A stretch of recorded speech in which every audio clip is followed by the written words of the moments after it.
Where's your free trade deal? Shouldn't you be slashing tariffs of Chinese exports of food, footwear and clothing? Isn't that the promise of Brexit?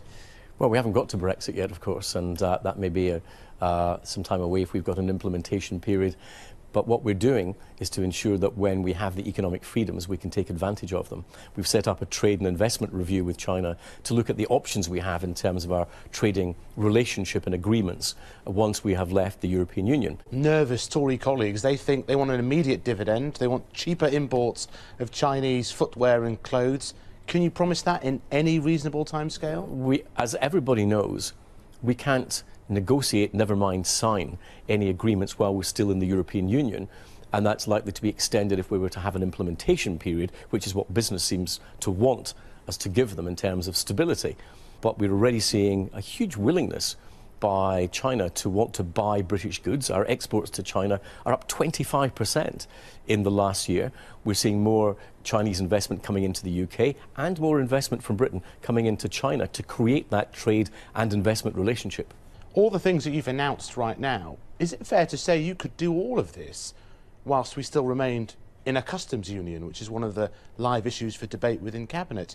Could you live with us staying in a customs union beyond the implementation period? Well, self-evidently, we can do it while we're in a customs union because we are doing it now while we're still in the European Union. A free trade agreement with China? We are looking to see where we can get improvements in that.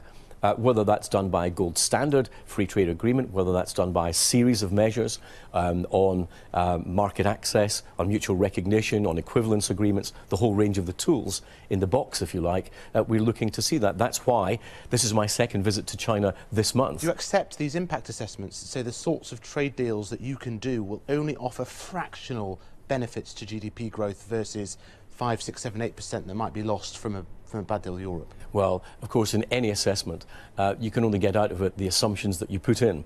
And I'm putting in that we are able to improve our export performance in the way we've seen in the past year. Global trade rose by about 3.7% last year.